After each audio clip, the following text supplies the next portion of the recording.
Bonjour à tous les 5C, bienvenue dans cette vidéo qui va vous donner un petit peu la correction de l'activité qu'on aurait dû faire en classe vendredi des vacances.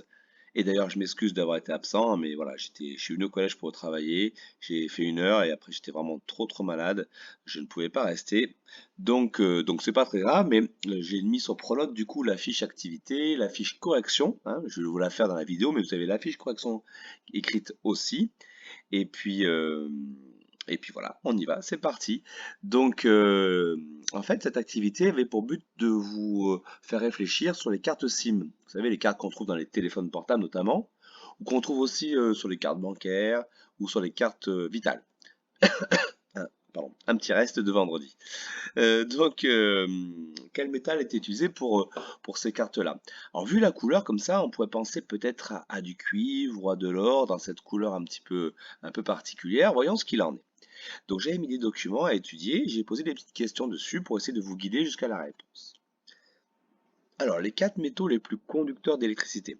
Vous avez le document 2 qui était ici, qui vous montrait en fait la meilleure conductivité enfin, le métal le meilleur conducteur en montant en haut de la flèche. Et on trouve l'argent en numéro 1, le cuivre, et ensuite l'or et l'aluminium. Donc, voilà les 4 meilleurs conducteurs. Alors, parmi ces 4-là, lequel va être utilisé pour faire les câbles à haute tension? Alors évidemment, ces câbles à haute tension, on voit qu'ils sont supportés par des pylônes. Il faut absolument qu'ils soient légers, le plus léger possible, sinon bah, le pylône va s'effondrer, hein, évidemment.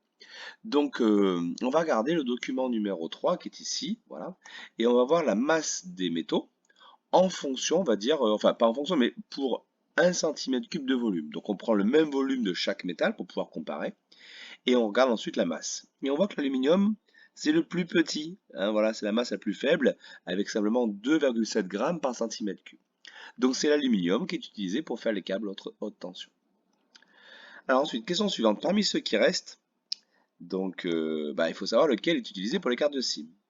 Alors déjà, quel est le plus coûteux de ces métals? Pour ça, en fait, il fallait voir ici le prix, le document 1, le prix des métaux, et comparer un petit peu. Donc déjà, on voit que l'aluminium et le cuivre ne sont pas dans les métaux précieux. Donc au prix à la tonne, donc ils sont à peu près à 1600 $ ou 4700 $ pour le cuivre. Ce sont des chiffres de 2016. L'or et l'argent sont des métaux précieux.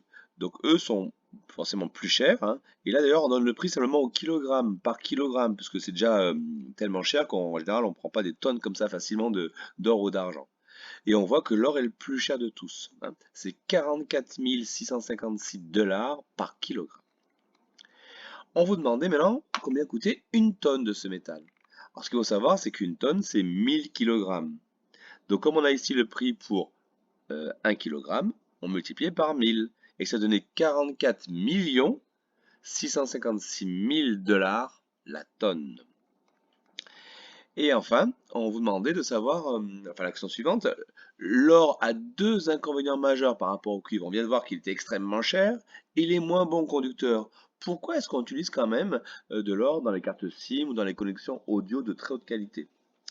Donc en fait, on voit ici que dans le document numéro 4, l'or est un métal inerte. Ça veut dire qu'il ne va pas réagir avec l'air. Et donc il dure plus longtemps, enfin il dure mieux dans le temps que les autres métaux. Les autres métaux, comme le cuivre par exemple, il y a une couche d'oxydation qui apparaît à la surface, qu'on appelle le verre de gris notamment, et qui va va gêner le contact électrique.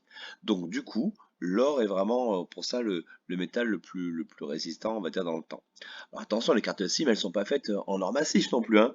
C'est une fine pellicule d'or qui est dessus, mais qui va permettre que la carte SIM dure le plus longtemps possible.